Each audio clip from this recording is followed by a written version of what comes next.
All right, I'm going to go ahead and get us started here at 103. So yeah, welcome everyone. I'm going to talk about the Minnesota application process and go through a deep dive there. Before we do that, I'll give us an overview of the firm, who we are, and kind of some background information there. So Peter Prevot, I am the Chief Operating Officer of Bridgewest Consulting. I'm a CPA by trade. I guess I would call myself a reformed CPA because I haven't actually done accounting work in quite a while. Although I do owe a large debt of gratitude to the profession because it got me where I am in this position now. I was able to find early opportunities in the cannabis industry because of the 280E situation, because of the big push that was being made in the 2012 to 2014 era to really understand how this business could evolve and push forward. And really all paths led through the IRS.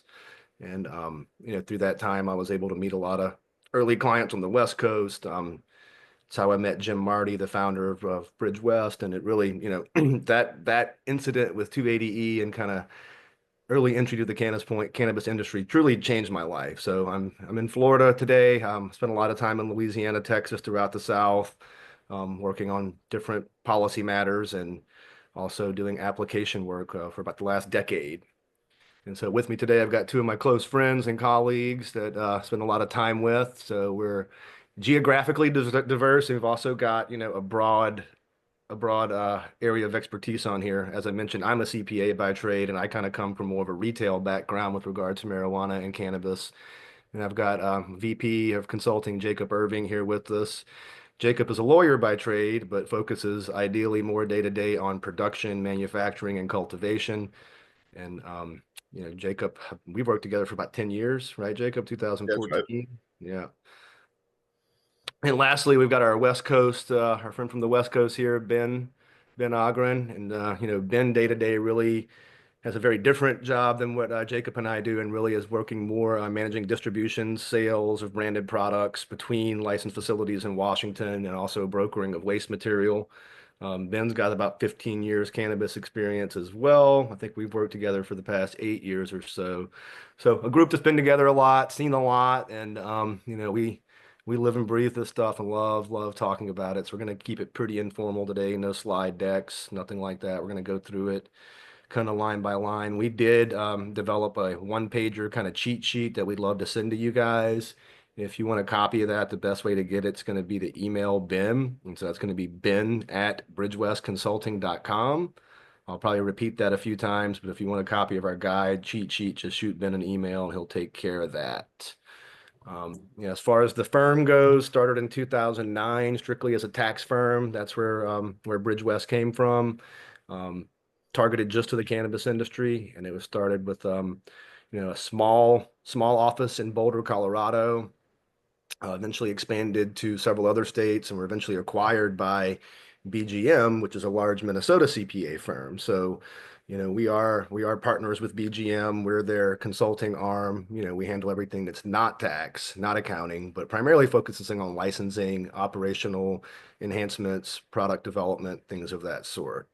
So, that's a little bit about the firm and who we are. And as far as the content that we'll cover today, we want to spend a good bit of time giving an update on the Minnesota licensing framework just to make sure everybody's clear. There are a lot of different license types here. I do not personally believe they're all created equal and that their value is all necessarily the same, and we'll probably talk about that a lot. We're going to talk about strategies you can use within the application period itself. And then we also want to give you a few, actionable items that you can do now. I think one of the hardest things sometimes about this process is it's very stressful whenever you're trying to start a new business, and especially when you're dealing with the government entity waiting on licensing.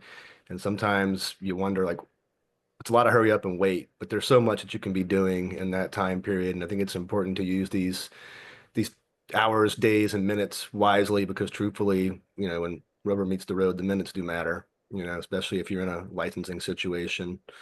So anyway, I'm gonna kick us off and start kind of kick us off with Jacob. So Jacob, let's dig into the new licensing framework, and he's our go-to expert. So throughout the presentation, you may see us kind of bounce back and forth where if I have a licensing question, this is who I'm going to. Hey everybody, like Peter said, my name's Jacob. I'm an attorney by trade, but like Peter said, I'm recovering as well. I switched between Louisiana and Minnesota, and that might seem like a big difference, but I got heavily involved because of actually how similar Minnesota's laws were to Louisiana. So you may have seen me a couple times at the BGM office over in Bloomington. We're going to really talk about the licensing framework for Minnesota, and in order to do that, because there's a lot coming at you pretty quick with the new rule set that they just dropped about 8 days ago. That is going to become effective on February 13th, the day before the licensing and stuff opens. So, um, the original law for adult use obviously started in 2023. Before that, Minnesota only had, medical with 2 licensees, and then also what I would consider to be a fairly robust but fairly heavily regulated, adult use hemp, intoxicating hemp, low potency hemp, as they now call it in Minnesota, industry. That original system was going to be a merit based, more competitive system, but was refined by the 2024 law. So we're going to talk a lot about those 2024 changes because that really plays into the upcoming rulemaking process. So there's an upcoming licensing window, and that's what we're here to talk about. The licensing window is going to be from February 18th to I think March 13th, March 14th, and it's going to cover a wide variety of licenses. But before you worry about that, I also want to make people aware of the current window going on right now. So currently, there is a second social equity license or verification going on right now. For those of you who may or may not been aware, the 2024 law originally predicted that there was going to be a pre-approval process that was open only to social equity candidates, and then that actually got stopped by litigation. But there is still value in the social equity verification process, primarily because what the OCM's latest statement has been on the lottery is they intend to process licenses first for social equity. So if you're one of the unlimited licenses and you have the ability to verify for social equity, that can push you to the front of the line.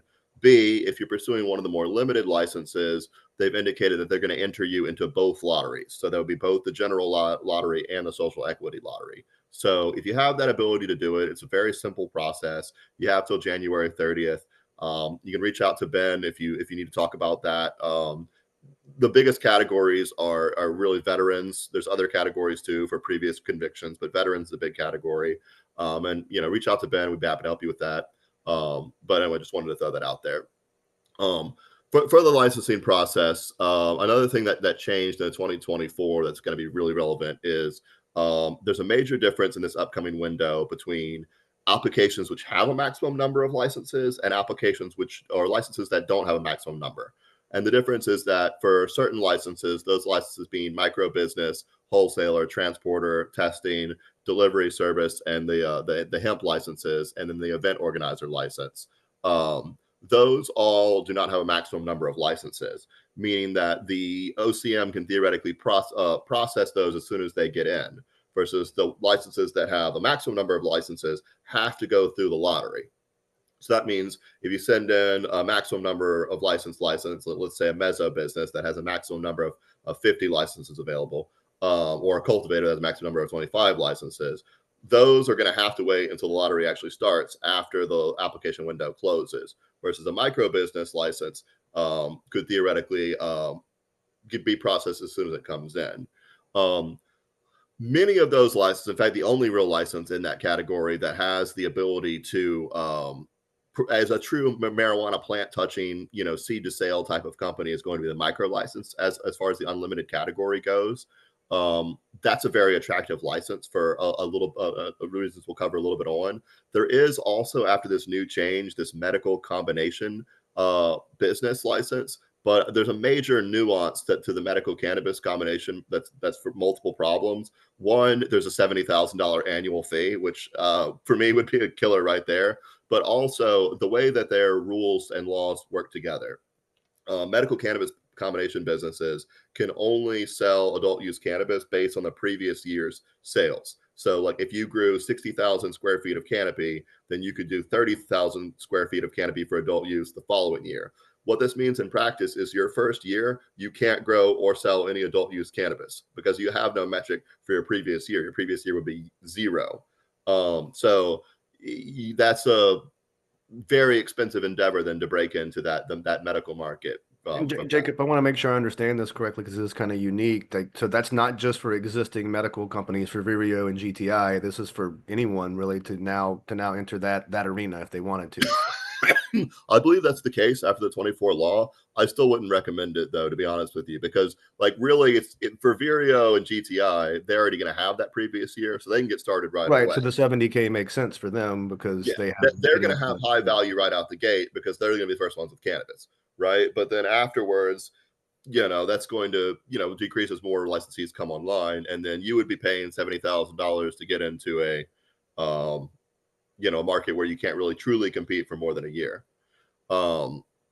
The other thing I would say about some of these, and on our handout, when you reach out to Ben, there's going to be a full breakdown of application fees. I'll give you some as an example of why I am less high on the no pun intended, I guess, on some of the limited licenses versus the micro license. Like for instance, a cultivator has an application fee of $10,000. I mean, that is a hefty application fee that is non-refundable to win one of maybe 25 licenses available in the whole state.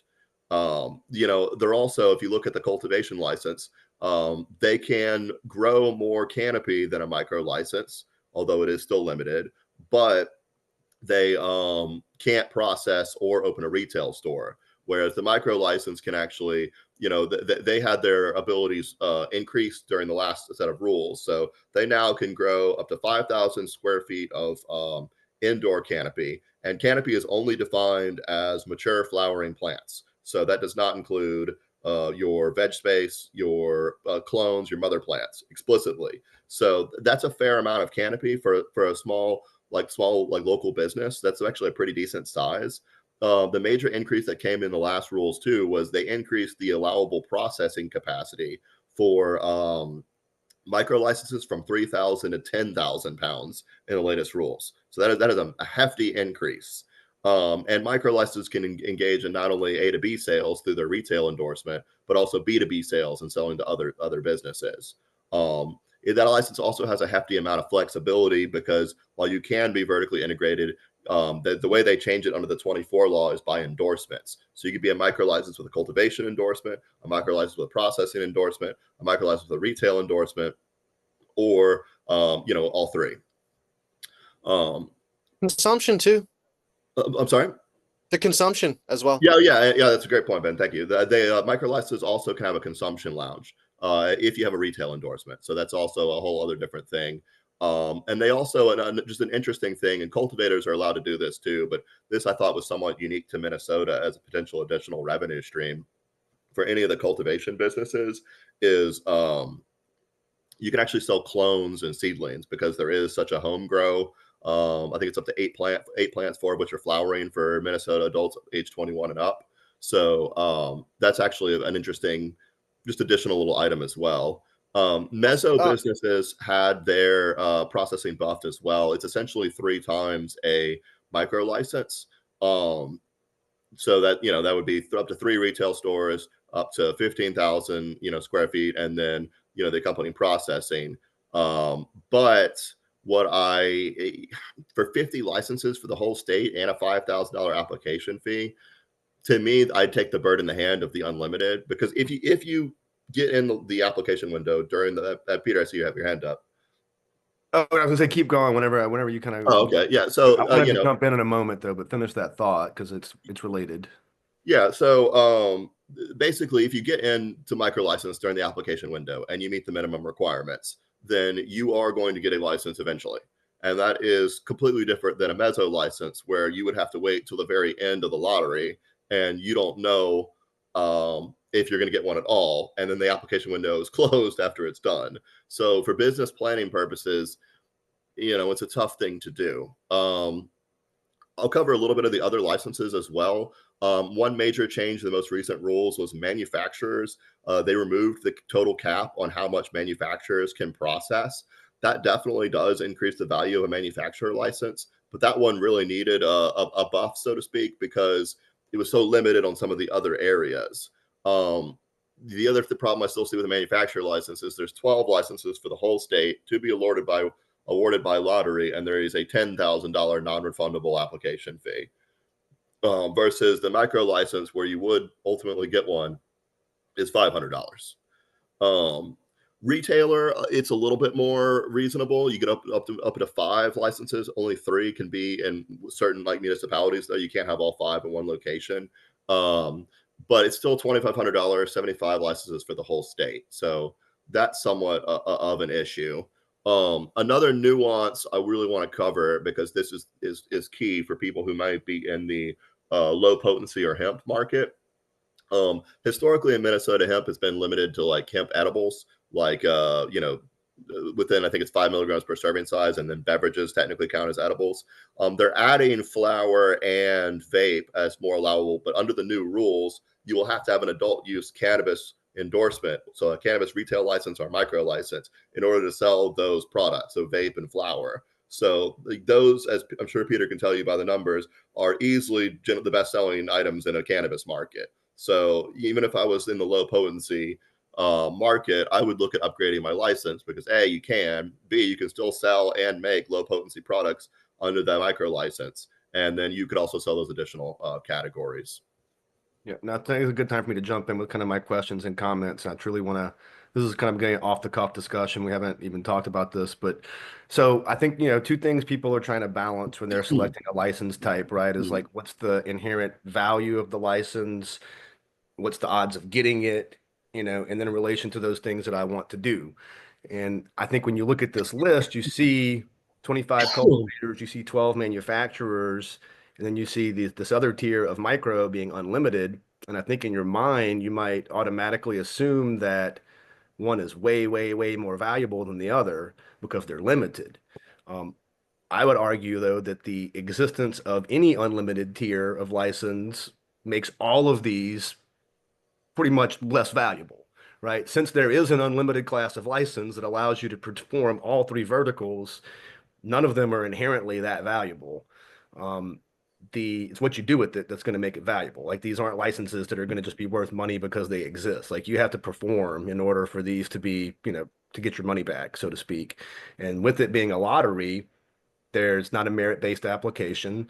So we don't know the sophistication, the level of operators that are going to actually end up with the big permits. They may be incredible. They may have 0 experience. We don't know what's going to happen because it's a lottery and it's not merit-based. So I find that very interesting, because I think there's going to be some misconceptions about the value of some of the other permits in relation to each other.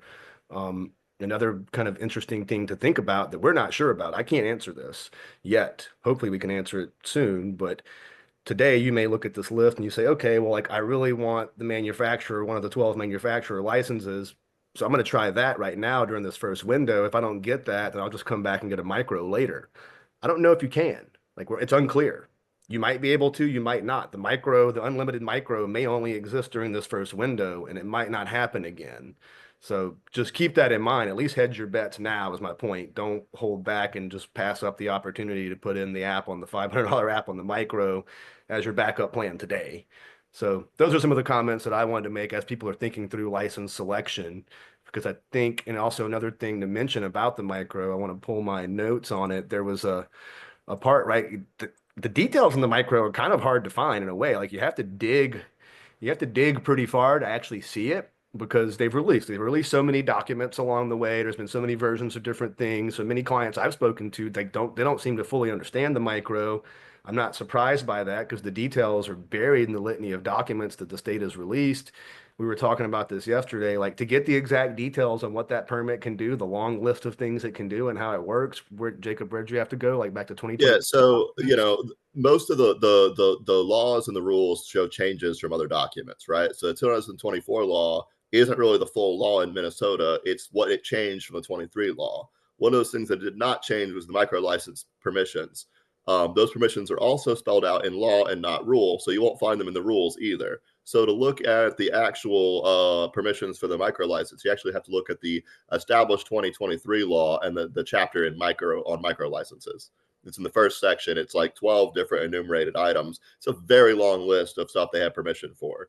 And like, just to piggyback off what you said too, I mean, it's a minimum requirements license or minimum requirements application process in Minnesota, not a competitive, right? So the difference being is that you can get people disqualified, and I'm sure Peter will touch on that in a little bit.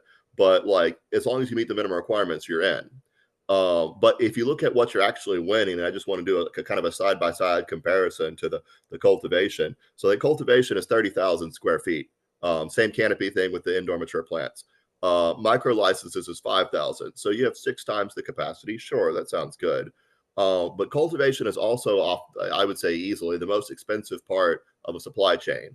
And a cultivator license, you are, unless you're going to sell flower or seedlings, you are contingent on a separate business to make money. So if you want to make, be in the vape pen market, well, you can't. You have to sell your flower to a processor. But as a micro license, you're fully vertically integrated. So you can actually control what goods you have available all the way through retail. There's great things for tax benefits in 280E, which again, I'm sure Peter can touch on. There's great things for just business management. It's also got an adaptability that I think can actually allow you to make money in a market and an industry where adaptability is key.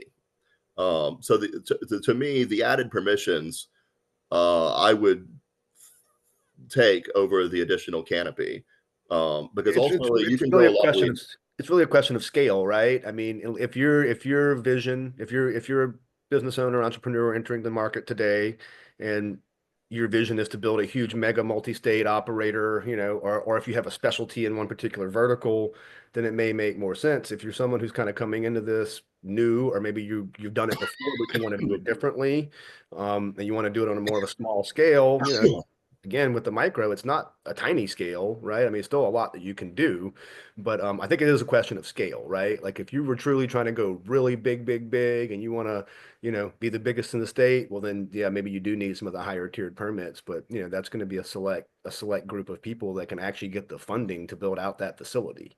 Unless you think you can go secure, I mean, if we're talking about what 30,000 square feet, I mean, unless you can secure. I mean, I don't want to throw out too hard of numbers because I would go pretty high on that right now. But if you want to go build out a really state-of-the-art $30,000 square foot cultivation facility, you need to be really good at fundraising.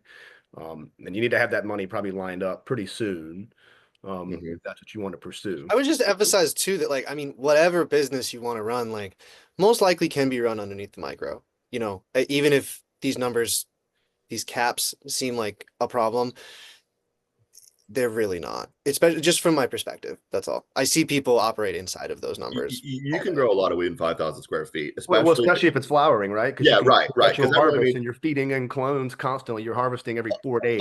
I've worked at grows for years making a variety of product that didn't have 5,000 square feet of flowering canopy. Yeah. Now it had more than that if you count veg and clones, but it doesn't, right? So you could have, and I'll throw this out there too. Theoretically, you could do a half-acre outdoor grow as well as part of that. So there might be an ability to kind of switch between the two. It's not an or, right? It's an or. You can't do 5,000 square feet of indoor and well. So I have an outstanding question to the OCM on this because I clearly you couldn't do them both at the same time, right? But what could you toggle from year to year? Well, I mean, like, what if you had a centralized location, right, that has veg and everything in it, so the plants you can have a perpetual harvest. But there's probably only 2 good outdoor growing seasons in Minnesota. Maybe it's pretty cold the rest of the time. You could light dep too. You could get 2 light deps out if you did them in the middle. Yeah, maybe. So you could take advantage of the climate when you can, and then have an indoor grow for the revenue when you need it. Because or you could toggle year to year, grow one year for biomass and extract it. That shelf life is good for a while, right? And then from the next year, grow your beautiful indoor flowers. It's just thoughts, but now I find that fascinating also too because it's a non-linear path. You don't have to decide today if you're going to do cultivation, retail. Like you can literally add on these items later via the endorsements, right? So if you're interested in retail today, and what you get three locations with the micro, right? No, one retail location with the micro. One retail. Sorry, it's the other one and more. So okay, you get the single retail, it's your entry point, but then not only do you get that, do you get the ability to vertically integrate later if you want to and make your own pre-rolls or vape pens. Even if it's just like small scale vertical integration, right? Like you don't have to supply your entire store, but maybe you find the SKUs or the products, your top 2 or 3 products, which I can pretty much tell you are going to be flower, vapes, pre-rolls, some form of edible, but the pre-rolls and the vapes are going to sell a lot. And you could be manufacturing an in-house brand low cost and be getting a much larger margin on those and have quality control over the product, the freshness, which something we talk about a lot lately is like consumers are really, really starting to understand the importance of freshness in the supply chain. And they've been abused by the MSOs and the illicit market on this for years, just given dry weed. And I think people are tired of it. I really do. One last comment I'll make, and then I'm going to turn it over to you, Peter. I guess I'll tell you, I lied to you already. I'm making two comments. One is there's a lot to break down on the licenses. I'm not going to spend all of it on today because we only have so much time. But if you want to see what every license can do, how many of them, and what their exact fees are, it's all going to be on that worksheet. So just reach out to Ben and get a copy of that. The last thing I wanted to say, because I think it's interesting, is I think the way that 10,000 pound manufacturing limit on micros is going to be calculated is by source packages in metric. So metric, for those who might not be familiar, is a seed to sale tracking system. So all the plants are tagged, and then when you harvest a bunch of plants together, that's going to create one big source package, right? So you're going to lose some material and stuff in that source package. Then those source packages go to your manufacturing license and become finished products. So that 10,000 pound limit, I think, is actually going to be more than you might think, because the way the OCM, I believe, is going to track it is by source packages that go into the manufacturing license, because that's the easiest way for them to do it, which means a lot of the material during harvest and other unusable plant material is already going to be off before it's actually weighed and counted as that source package. As an agricultural commodity, it's very difficult to define these things. So I would just emphasize that it's a lot of flexibility there. Yeah, it's also good way to be good time to be very good at metric. Yeah, that leads like right into talking about the strategy, right? I'm going to cover a few points. I'll lead with this, and this is kind of broad strategy, right? This is not specific to Minnesota or this window, but I often get asked when I'm talking to folks, like, what do you think the most important thing is when you're entering the cannabis industry, or if you're an existing operator and you're multi-state, what's the most important thing? Is it the price? Is it the quality? Is it my genetics? What is it? What's the secret sauce? And it's none of those. It's adaptability, because this thing morphs and changes. I've seen some people say we're in cannabis 3.0 right now. Like, I don't know when they started, but from where I started, we're like in cannabis 12.0. I don't, because shit's changed so many times and it's going to continue to change. And that's beautiful, right? That's what we've all been fighting for, is this change, right? So when you get what you ask for, sometimes it comes with consequences, and the consequences are a lot of administrative law change, a lot of oh God, we built that room that way. Now we have to go move all the cameras because the rules just changed. I mean, so many little situations like that, but adaptability is my broad stroke here. And again, it's another reason why I'll highlight that I'm absolutely in love with the micro license. This is because it gives me adaptability. It's something I've never had before. Whenever going and working with a client and we're early phase and we're trying to really map this thing out, we're trying to really get their vision on paper and then refine that vision and then come back to see if it's realistic, right? And often by the time we get to that third step, we did step 1 and 2 really well, right? We got the vision down, we got it on paper, but then we got back to come and look at it. And we're like, that vision doesn't work anymore. It's no one's fault. It's just the market that we're in, and so I find the micro truly fascinating for that, because you can pivot quick. Jim Marty, the Bridgewest founder, one of the first things he told me, he was like, this industry's full of hard rights and hard lefts. And so just get used to it, embrace it. And I think the adaptability is something to consider. Now, strategy wise, let's get into some real actionable strategy, because that's kind of philosophical, but I stand by the comments. I'm sure we have at least inevitably a few people on the chat who are fans of the television show The Office. Dwight Schrute once said, KISS, keep it simple, stupid. It hurts my feelings every time. But in either case, that's what you have to do in this application. You got to keep it simple. There was a 66% disqualification rate somewhere, and I don't have the exact numbers in front of me, but It's like the highest ever. It's around 2/3 of the applicants got disqualified, which is pretty crazy, because the whole point usually of doing a lottery is to kind of avoid stuff like that and not get sued. That's obviously not what happened, but In either case, it's a really high DQ rate. Now, when I step back and look at it, I'm not surprised because people literally walked right into their traps. And their traps were set everywhere. They weren't hard to avoid, but they were just right there in front of you. And if you didn't think about it, and if you took the old approach, like licensing is changing, and it's been changing for a long time. It used to be how much paper can you generate, right? Like give me a book this big to show me how smart you are, and then you get your permit. It's not like that anymore. And in either case, if you went too far, look, you're in the early phase, the first round. You're just trying to qualify today. Like the game's not over. You're just trying to qualify, throw your hat in the ring. So you come with a super complicated ownership structure or some, super complicated operating agreement. And if these things exist, you have to disclose them, right? You can't hide them. Like if they exist, you got to disclose them. But my question to you would be, do they need to exist in that form at this phase? That would be my question. We have to answer that in conversations together because maybe there is a reason. But I would say the number one strategy for this application and this starting point today of getting in the ring is to keep it simple. Don't overdo it. I think as Jacob kind of talked about earlier, a good phrase to think about is like the first draft of the Minnesota rules was a competitive system. That's the systems I came up in where we were, essentially working against each other to see who could get the best score, right? It was graded. And then, that's not really where we're at anymore. We're in a minimum requirement system, right? So you either meet the minimum requirements if you don't or you don't. If you say too much, you may be in conflict with the requirements. And so do the minimum. That's all. I mean, that's my best advice I can say on the application is check the boxes, do the minimum, and keep it simple. Um,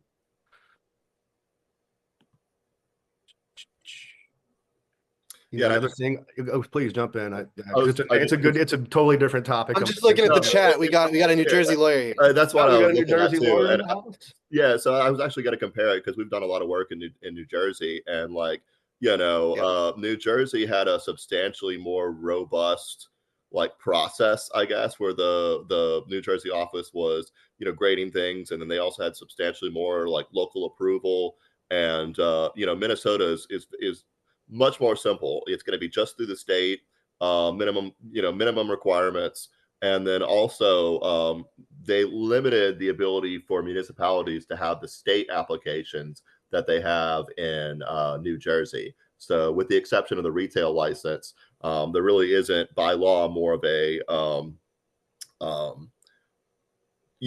municipal application. I also noticed, and I think they may have taken this from Jersey, but they had some limitations on what zoning requirements the Minnesota municipalities could do, and they basically said pretty straight up, you cannot try to prohibit licenses by using your zoning ordinance. And I just thought that you might enjoy that little tidbit since Yeah, I mean, so look, they can still do New time, Jersey. manner, and place restrictions like they can for any other business. So you're still going to have to. They'll try. You're still. They'll try. They're going to try. That's my point because we've kind of gone back and forth about that. Where Jacob feels very confident that the municipalities are going to be easy to work with in Minnesota, and maybe I just have Ben doesn't. maybe I just have PTSD and don't believe that. But we'll know when we get there. I think the truth of the answer is really in the middle, right? Some are going to be easy to work with, and some are going to be terrible. And it's your job to figure out if you fit within one of them, and if you can actually get in there and work there. So that's a big part of it. Another strategy I want to kind of talk about that might seem a little left field is it's something we talk about a lot too. It's the elephant in the cannabis industry room right now, responsible production, or I guess irresponsible production, which is what's going on today. Um, as you're working through your process and your budget and you're trying to figure out what your vision is and what you want to do, part of that comes with the budget of your facility. If it's a cultivation facility, you have to decide how big to make it, how many plants to grow, how many people to hire. Most businesses that I've observed in this industry don't use any real rhyme or reason to decide how to do that. They just figure out how much money can they raise. They build the biggest facility they can with that money. Then they grow the most herb they can with that money. Then they process it, they cut it, they trim it, they bag it, they spend all this money and they can't sell most of it because they had no idea how much they could sell before they started. And so I would say responsible production, I think, is going to be a trend that we see in the industry. And frankly, Minnesota is one of the first states where I see this built into the regs and the law in some capacity, where like OCM is legally required to review the canopy limits and they could make changes the way it was described to me back in August of Jacob, what year was that when this first passed? We flew up there for that big meeting. Was it August of 22? Anyway, it Yeah, was maybe described so. like a faucet. That was the term that the director at the time, I guess that was 2 directors ago, but the director at the time used the term faucet. They were like, "Oh yeah, that's how canopy limits are going to work here. It's like a faucet. One year we might have it wide open, the next year we might, turn it back." I'm still very interested to see how that concept works in practice, but with that said, if they do go start to cut canopy limits, where do you think they're going to cut them? They're going to cut them on the businesses that are running stuff through waste disposal because they're not selling it all, right? If you got a small lean grow and you're selling all your material and you can show that you're selling all your material through the legal market, you're probably not going to get your canopy cut. So if you produce responsibly, you're also producing sustainably, but at the same time, your margins are going to be better too. So it's just something I would caution everyone to think about and not build your empire, so to speak, as big as you can. Build it as good as you can. And that's a strategically something that I would definitely, as I were planning to jump in this, it's definitely I'd be front and center for me. Well, So, I mean that's why we do. I mean, the business plans and financial models are like that's a big part of what we do is trying to plan these businesses. Build and to it's suit rather hard.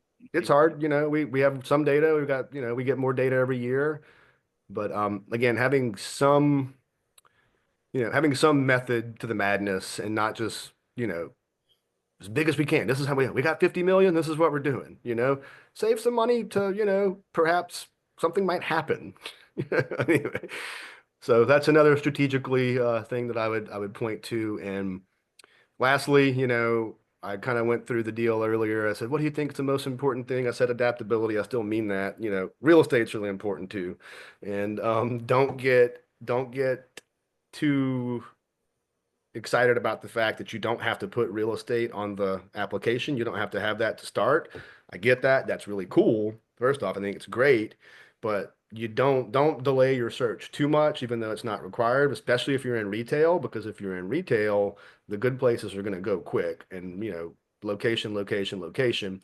If you're in processing or cultivation, you might have more opportunities, but it may impact your workforce because if you have to go somewhere where there's not a workforce, that could be a problem.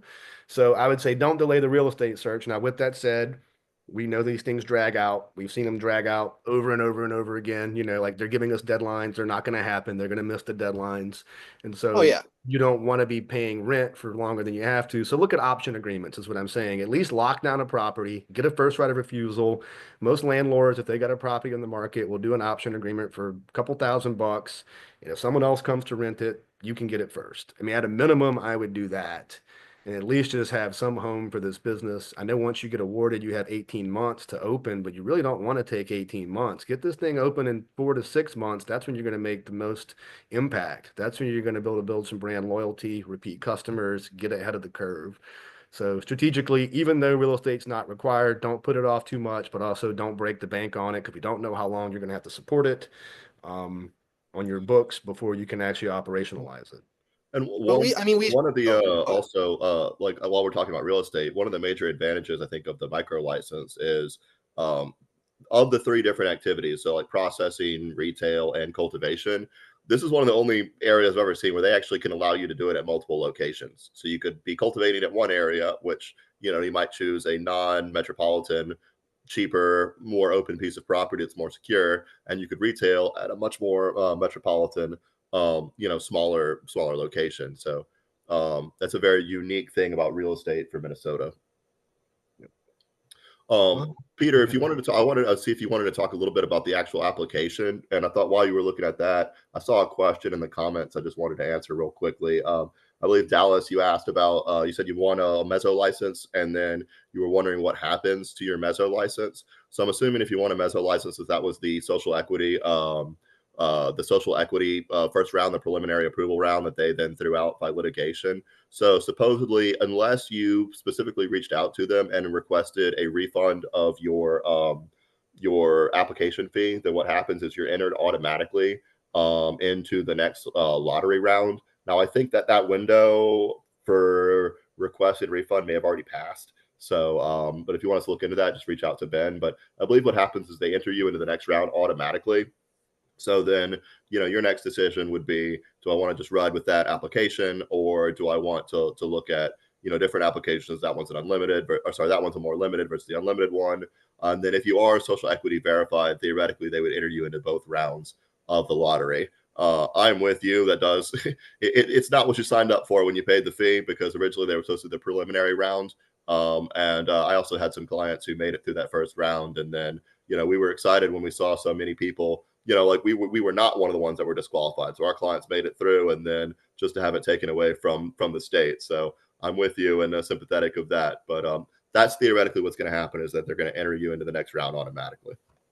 Yeah, and look, if you need more clarity on that, email ben@bridgewestconsulting.com. He'll route it to the right person, and we'll happily set up a call and talk through your case specifically. We had a few folks in a similar position there, and yeah, super disappointing. We were, at least the silver lining for us is we did go undefeated in getting people qualified, which I would have felt really bad if we didn't, especially during a social equity round. So yeah, it's unfortunate how that played out, man, because the state, who's really hurting? It's the social equity applicants and now the consumers who have to keep waiting for this product that they've been waiting for years already. But yeah, to talk about the app for a minute, let's switch over to that. So, you're gonna have some required narratives, business plan showing the expected size of the business, anticipated growth, methods of record keeping, knowledge, experience, environmental plan, relevant financial operational components, security plan, security monitoring, equipment, facility maps, um, training and education descriptions, attestation about a bona fide labor organization or a peace agreement, cultivation plan if you're doing cultivation, including estimated utility usage. That one's always a fun calculation. Manufacturing plan, including estimated utility usage. Again, to me, this also ties back into the responsible production earlier. Not only are they monitoring your canopy, they're monitoring your usage of water and electricity, as they should be. Compliance plans, right? So plans to comply with applicable building codes, federal and state environmental, workplace safety, all of Jacob's lawyer stuff. Plans for avoiding sales to unlicensed businesses or minors.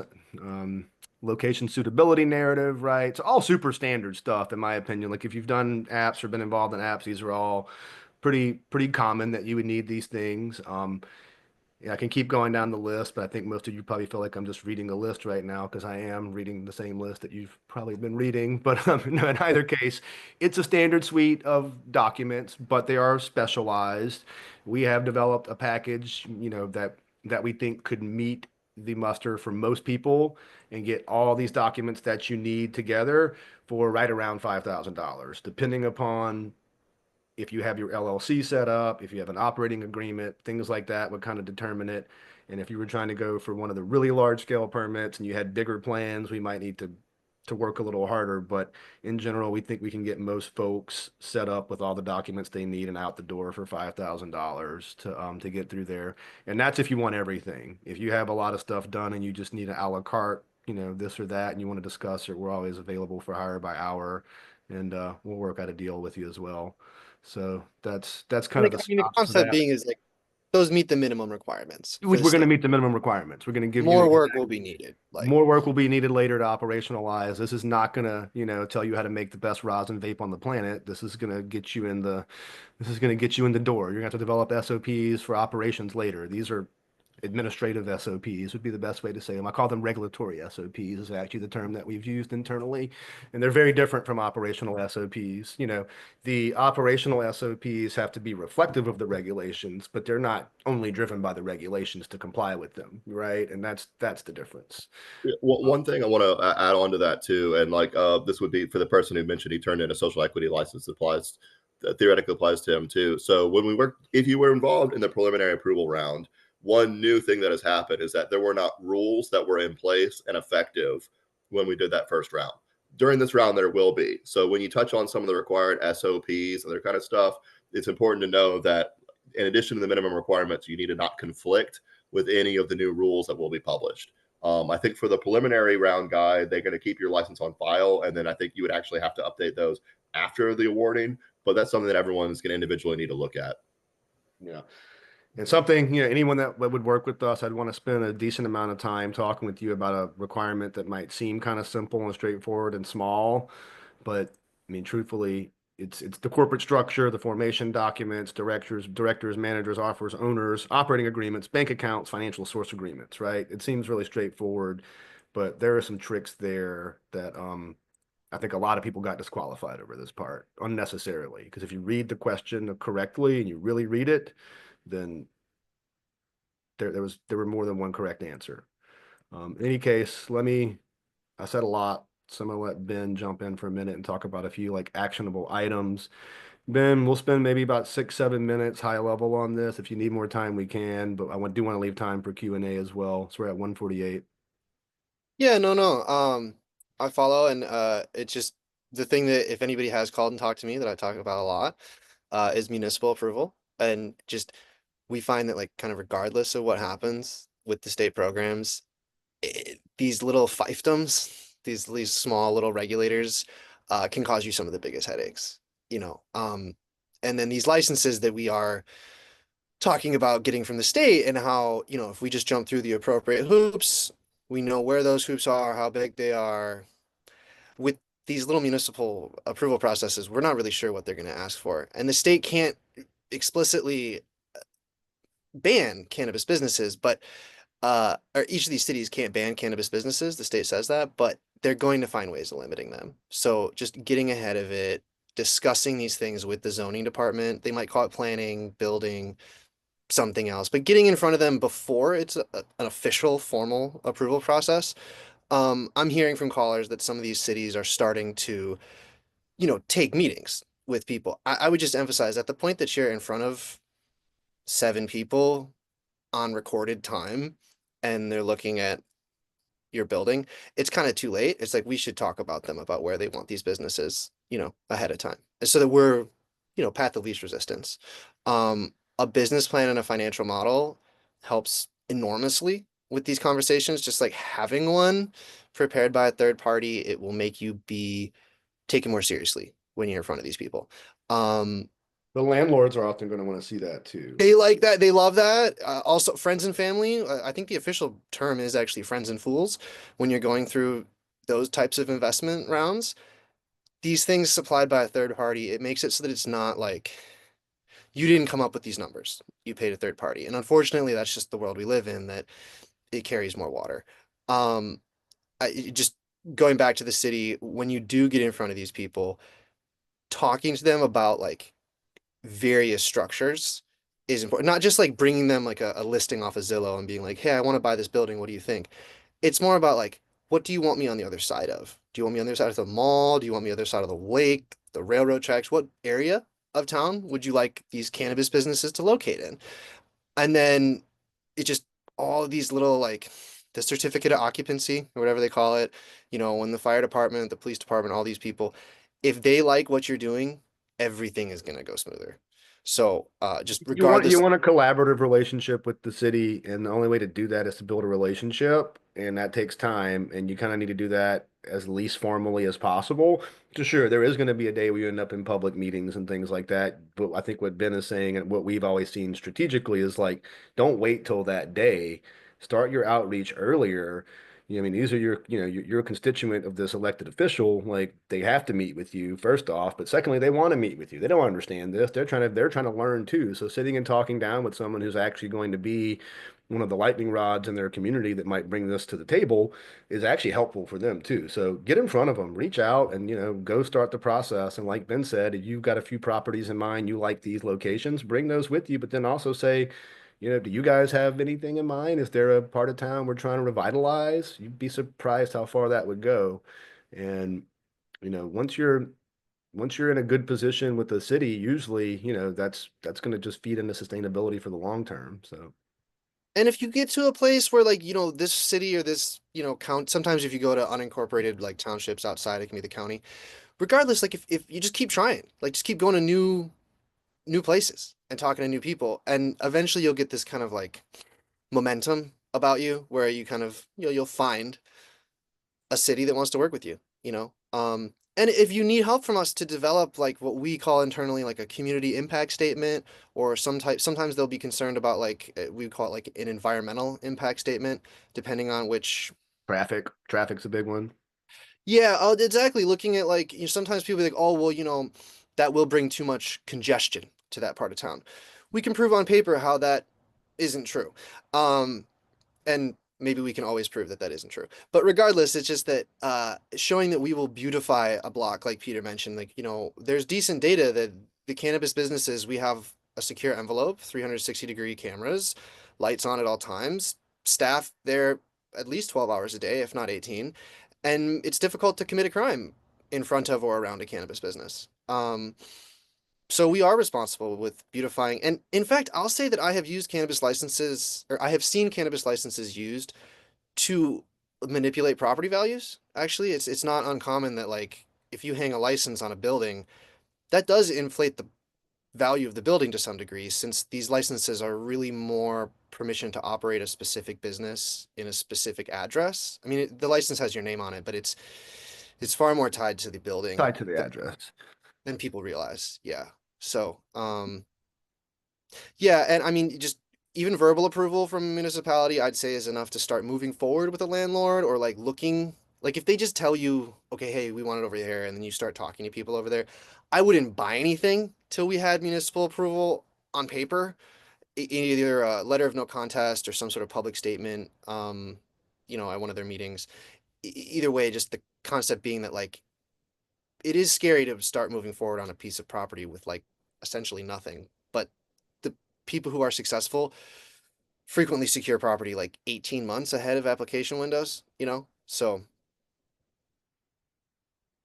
Yeah. All right. Well, we got 6 minutes left. Let's see if we got any good questions. And then if not, I'm sure we can yeah, I can tell stories about I'm sure we can tell stories, roast marshmallows, something like that. Q&A. Oh wait, that's a separate tab. Look, we got 7 in there. Nice. Lindsay. Do they uphold the 18-month timeline for you when you get a license to when you need to be functioning? That seems super short to work it all out for the microbiz license. So I'm going to click answer live. That's what we're going to do. So first off, we won't know for sure until we get there, like if they're going to offer extensions. I have seen. Well, Right. I have an even as far as strategies go, I have an even easier answer to that, right? So theoretically, you could fill out a micro license application in a large number of ways, right? So you could apply for all 3 endorsements during that application, or you could also not. So, like, if you didn't have a piece of property, you could just check, I'm going to do a cultivation endorsement during the initial process.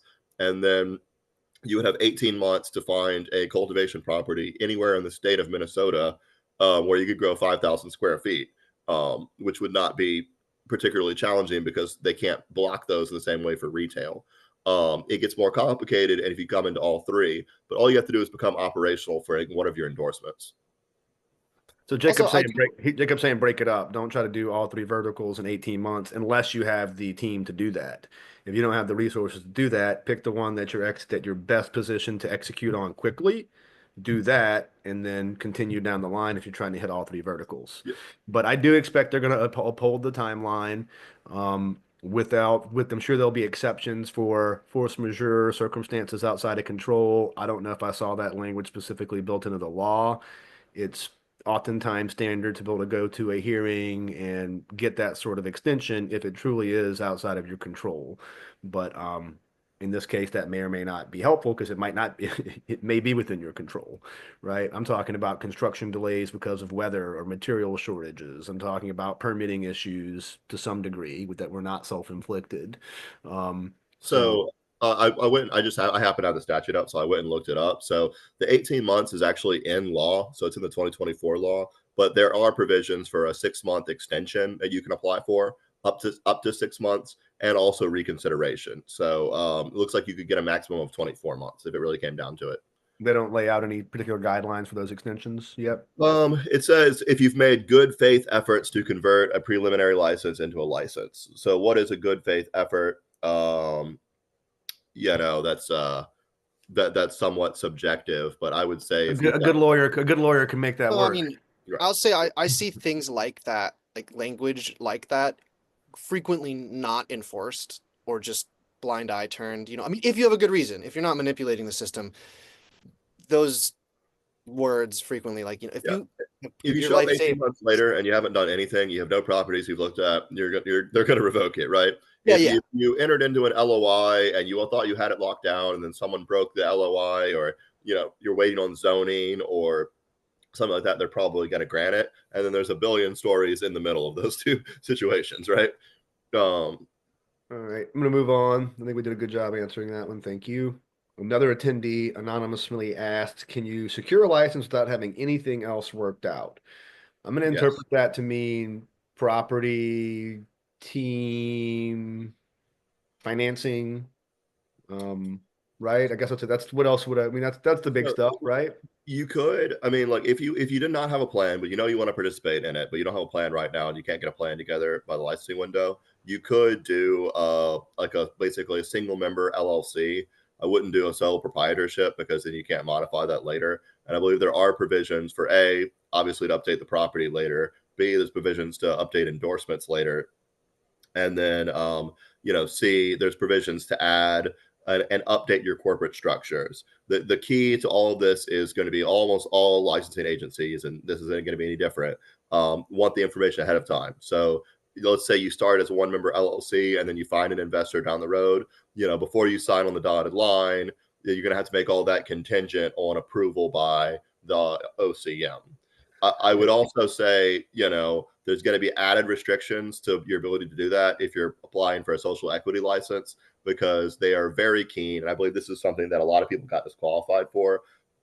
You don't want to be even perceived as trying to manipulate the social equity system. So what Trump people try to do is have someone who's social equity up front, and then, excuse me, try to add a bunch of other people later. They might frown upon that, but that's a limited set of circumstances. Yeah, so outside of social equity for sure, I'd say you could start a single member LLC, not execute an operating agreement, not open a bank account, not secure any financing.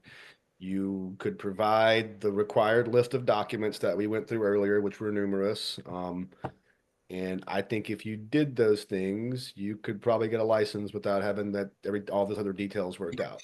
I think that's a smart way to do it.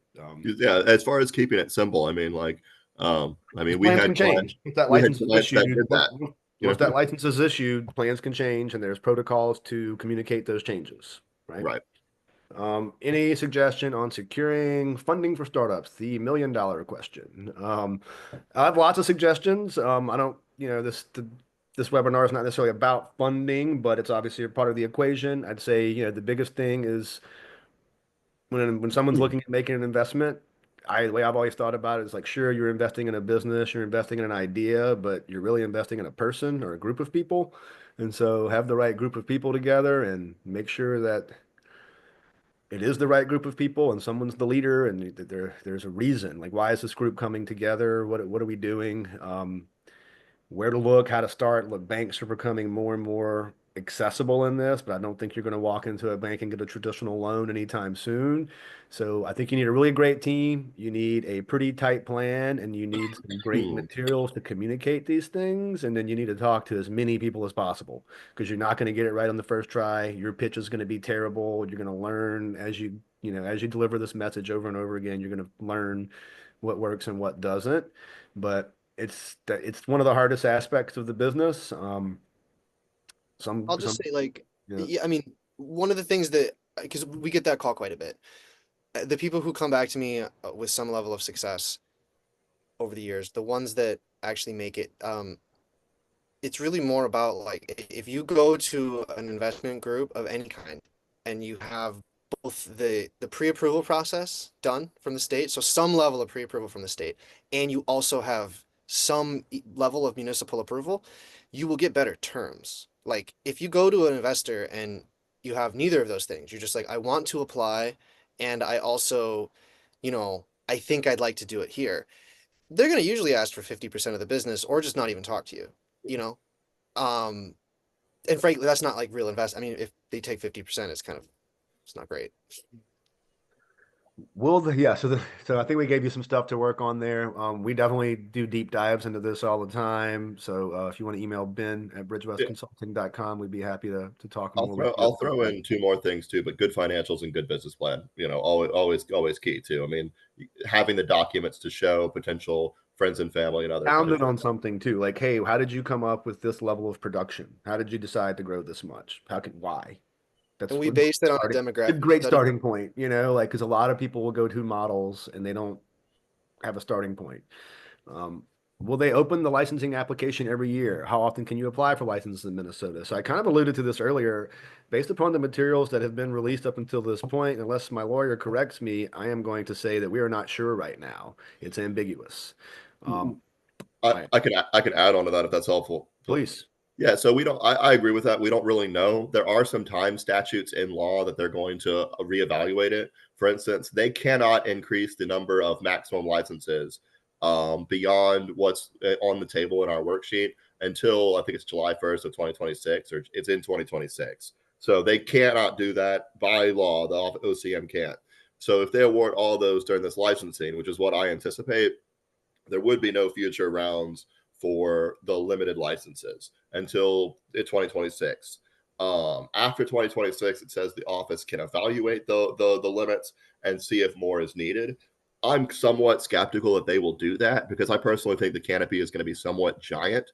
And there's also provisions in law where they can evaluate the canopy limits of micro licenses, meso license, and cultivators and increase those licenses. So, or sorry, increase their canopy. So the first move that they could make without having to do this to themselves again is they could say, oh, all micro licenses, instead of 5,000 square feet, you could do 10,000 square feet. And so because they can increase the limit that way, I'm skeptical if they would increase the number of licenses. What we don't know is this going to be the only application window for the unlimited licenses, or will it happen on a continued rolling basis because there is not a limit and we just don't know. I talked about this the other day. That would be a really tricky way to call something an unlimited license market, And to then limit actually it, have a yeah. hard limit by giving someone what 30 days. 6 weeks to turn stuff in. Like it's unlimited for the 6 weeks. So we don't know. Like part of me wants to believe that they'll do like a rolling application window like New Jersey, which is like the right thing to do. If you're going to call something unlimited, it's like the right thing to do. But I can't say for sure, but that's all right. It's ambiguous. So I would apply now. It's on $500, you know, and if you keep it simple, you could get in. You could get in. Do you hold on, I saw startups. Do you recommend securing real estate location before application licensing? I wouldn't fully secure it, but I would certainly be shopping really hard and then look at, or at least right after, like I guess right now in this particular moment in time, I'd be focusing on my app because the deadline's February 18th? Is that right? Yeah, February 18th. Yeah. Right. So I'd be focusing on my app right now. Sure. In my like moments when I wasn't typing something, I would kind of noodle around and look at properties here and there. But I would aggressively be looking pretty hard, at this time, and I'd be trying to get something at least under an option agreement. I wouldn't sign a full lease unless it was just like my dream property that I had to have and I could afford it. Um, and it depends on if you're looking at cultivation, processing versus retail. What are the limits? Like, are there any hard limits on retail in the towns that you're looking at? Why do you want to be in this town? Those are questions I would have to ask you to. Let's also keep in mind that this is already an office that's been sued once before, so and lost. And I say that because define secured. If I could secure it via an option that's not costing me anything, and I'm applying for a micro license where I know I'm going to get it eventually, that's one thing. But even if you're applying for a micro license and you start paying rent, if there's more litigation or something that stalls that process, that can become a hefty bill while you wait on them to finish processing everything. Yeah. I think this is going to be a Jacob question. As a social equity applicant, would it be okay to apply as a single member LLC for a retail license and bring other investors on if a license is awarded, as long as I keep 65%? I'm pretty sure I know the answer, but I'm going to let the lawyer take I it. believe the answer is yes. It is more complicated than that, though, a little bit. Because basically, there's other things besides 65%, right? And I think this is something that tripped people up on the rules because, for instance, there's a control and other kind of things factors to it too. So like if someone else, if you still person own, of interest, if you had 65%, but the 35% controls the license, you've given up control, that's a problem. So you would have to be careful. And I'm a Louisiana attorney, not a Minnesota attorney, so I'll throw that out there. You would want to work with a Minnesota attorney on that process to make sure that you maintain control as a social equity candidate, because there's other factors besides just the ownership. The short answer to your question, I believe the answer is yes, but you would just want to work with an attorney to make sure it's all done specifically correct during that process. And we have several we could connect you with. We get Ed, or we got a few others I know that could absolutely work on Yeah. this in Minnesota. But yeah, there's a way to do it. You just gotta, jump through a few hoops and do it the right way. So yes.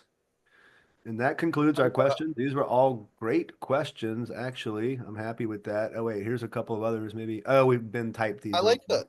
I like the wife question. I do see that sometimes. I see people getting Hold legal on, stuff. we didn't read that one, so hold on. Yeah, Do I you see people guys get. help find real estate? Any tips for this? So I'd say we really don't help search for real estate. We help select real estate. If you go find 5 properties and bring them to us, we'll tell you which one we like the best. But we don't really do broad searches or things like that. Realtors are just much more versed in the zoning everywhere. They can figure that stuff out for you pretty good. Now, if your realtor's not doing that for you, get a different one because a good realtor will go do the zoning research, figure it all out, find you properties in that zone, and you look at them. Now, from there, there's more to it why you would select a different one and what's going to be build out cost, time to market, things like that. So we can absolutely give you some advice here. It's again, we don't search, but we can help select. Who should we be talking to at the city to get an idea of where they want the cannabis business to be? Yeah, Ben answered that one great. It all starts with zoning. They might call it zoning, planning, construction, or building. So start with those departments and then kind of work your way through there. But city council is likely going to get involved to some degree if they're going to pass an ordinance. But it just depends on if they are going to pass an ordinance because not every place will. And then I saw we had a question too. Ben, could you provide your contact info one more time? Oh, Ben at bridgewestconsulting.com. Yeah, can we throw it in the chat somewhere? Yeah, if it's in Nick's last question, if you wouldn't mind typing it in there. Okay. Last question, I think, unless I missed one. So just to be clear, with the micro license, I could open the retail store only within 18 months and get my license. Then I could worry about the other 2 verticals whenever. Ben answered this very succinctly, yes. So that's what I love about the micro more than anything is adaptability. It's a non-linear path. You could literally today be sitting here thinking that you're going to do X, and then you're like, oh, I'm going to open a retail store, and then next month you're making blunts. I don't know. I mean, it's just it's very. This is a license of its place and time because this is where we're at. We had some dismissed questions. Oh, that was just chat's disabled. I think obviously we fixed the chat. So everyone, we did go about 10 minutes over. Hopefully that doesn't ruin your day and mess up your lunch break or anything. We appreciate y'all sticking with us. Um, I'm going to catch up on some of the other chats here. And we'll probably start doing more of these as the application window and Minnesota finally gets going. We've been waiting on this one for a while. We've been really excited about it. We were super disappointed to see the lottery fall apart, but here we are and ready to help. So if there's anything we can do, you can visit our website, bridgewestconsulting.com. You can go to BGM's website. We're partnered with them on a joint venture. And, obviously the tax accounting 280E is going to be a whole nother, issue that you're going to deal with, and they're the best in the business. So thanks again to everyone and hope to see you soon.